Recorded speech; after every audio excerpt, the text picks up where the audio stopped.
अस्सलाम वालेकुम। उम्मीद करने हैं जनाब तुम सारे ठीक ठाक हो सो वाल हो सो। तो जनाब तुम तकन लगे हो अपना यूट्यूब चैनल कश्मीर 6 TV।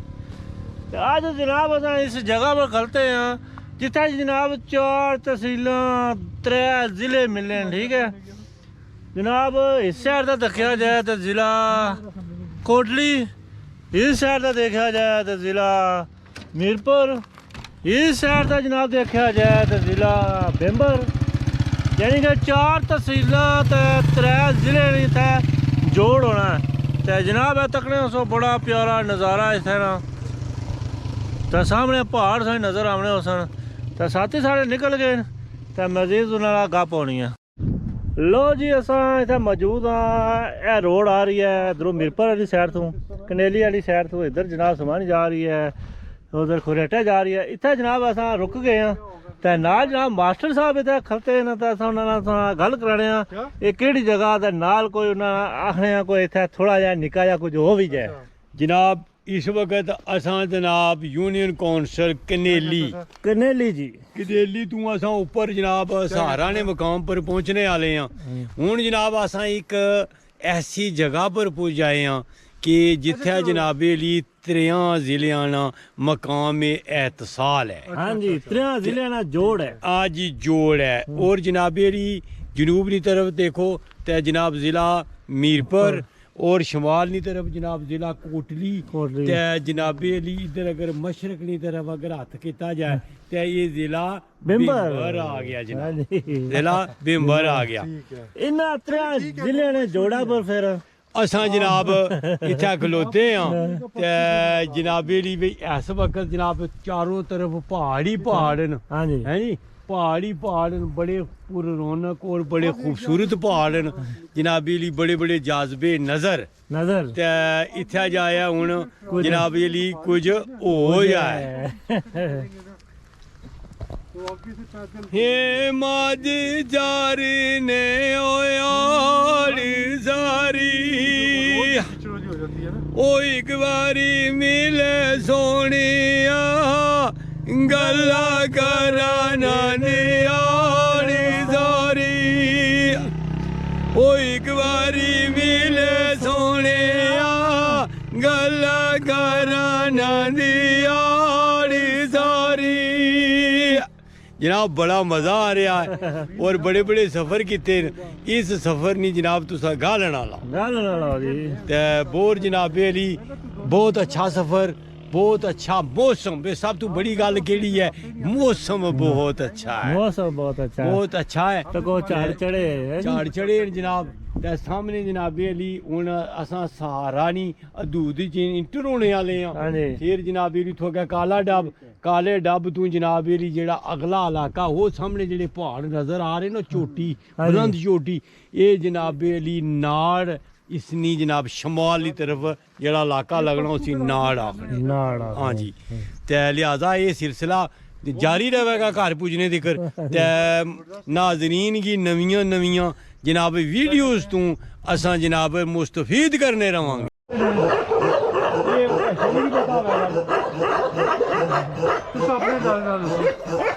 सारा कोई अंदाजा नहीं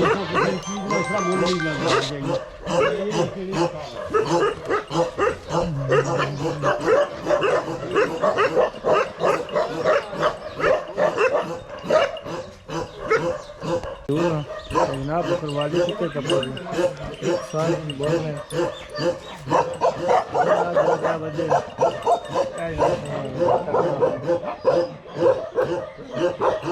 एक इधर है जनाब गला रह गया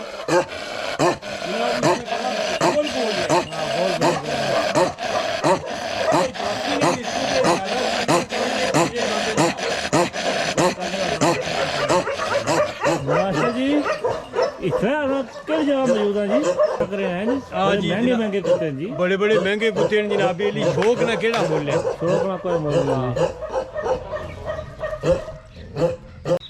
ते उन्होंने जनाबे अली ये बकरवाली लद्दाखी कुत्ते न, इन्हां नाल असां जरा अज विजिट किया और तक्के सुने न।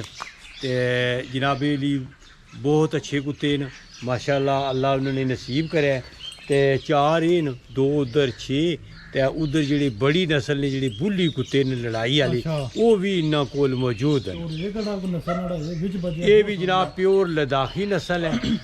ये जनाब ये इतना पिंजरे में बंद है कि इन्होंने निस्बत ये ज्यादा सख्त है। लद्दाखी है जनाब, इस पर बाल भी हैं। दूसरे जनाब डील डालने लिहाज नाल भी ये जनाब बड़े ठीक हैं। उस तो बाद जनाब ये लिए एक सांस एक आवाज़ च बोलने ते इन्होंने जो बोलना होना है ये मॉर्निंग टू इवनिंग होना है। ये सुबह बोलना शुरू कर दो सकन बिच्चे ही शाम गुल पै जाए तो इन्हें चुप नहीं करना। और असला एक कुत्ते की कितनी कीमत होती क्या जाने हो?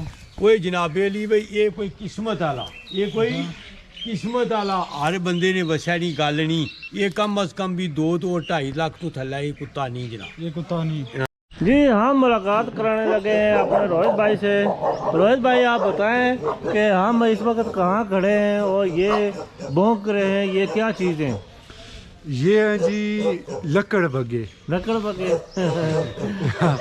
ये जी प्योर बकरवाली कुत्ते हैं और ये चौधरी ये उनका डेरा है। तो प्योर बकरवाली नस्ल के जो हाईली एक्सपेंसिव और महंगे तरीन जो कुत्ते हैं वो इन्होंने रखे हैं यहाँ पे।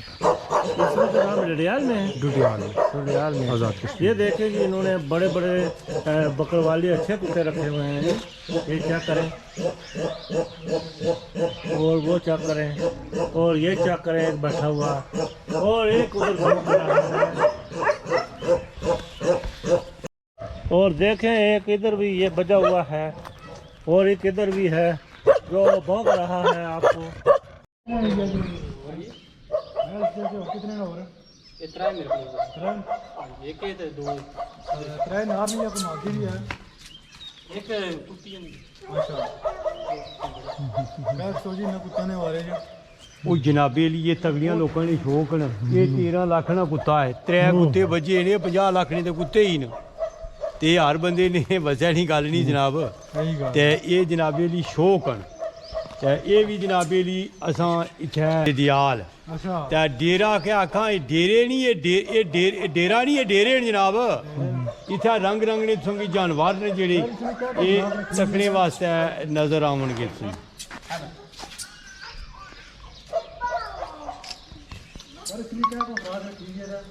खराब का गोश्त रखे, साफा गोश्त, दूध शुद्ध पानी,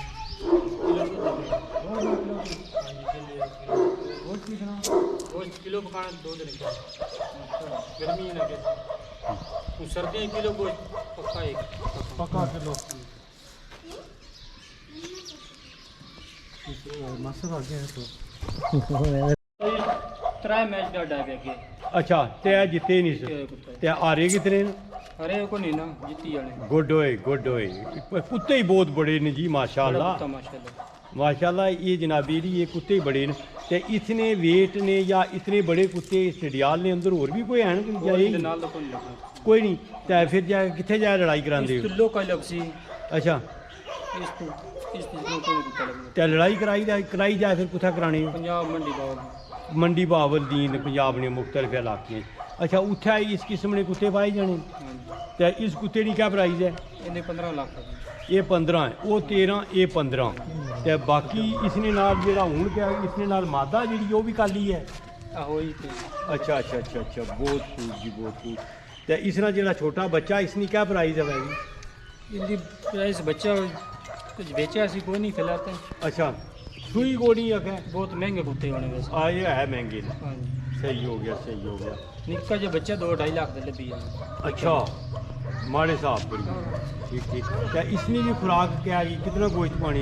इनकी आधा किलो गोश्त है, आधा किलो 4 टापां ते अच्छा 4 टापा। किलो दा। टापा का वजन कितना होना है? वो बन जाना आधा किलो आटा?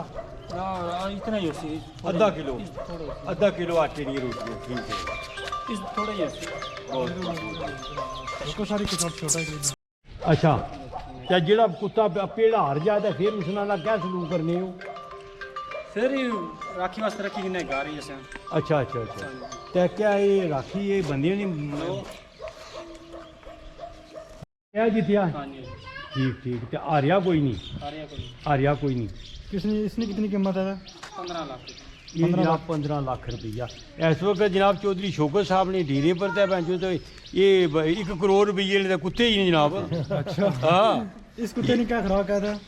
इसलिए उस तरह खुराक ऐसी भी तो क्या जानिए जी कितना रोज ना एक टाइम आटा कितनी मतलब पक जाने ये दाने 4 रोटियां का आधा किलो ते बाहर ये कुत्ता जनाबी जी 3 किलो एक टाइम ना गोश्त नहीं थोना इन्हें दी खुराक बढ़ाओ तो ढिड हथा बाहर आ जान हाँ फिर पीड़ जितनगी हाँ किलो दूध किलो दूध अच्छा तो गोश्त मझां दा गावां दा मंजा मझां दा ठीक हो गया ते जे गावां दा पाओ तो क्या होना गाँव में ठीक रहना माड़ा हुई ठीक हो गया चलो ओके हूँ इसकी मादा चेक कराओ।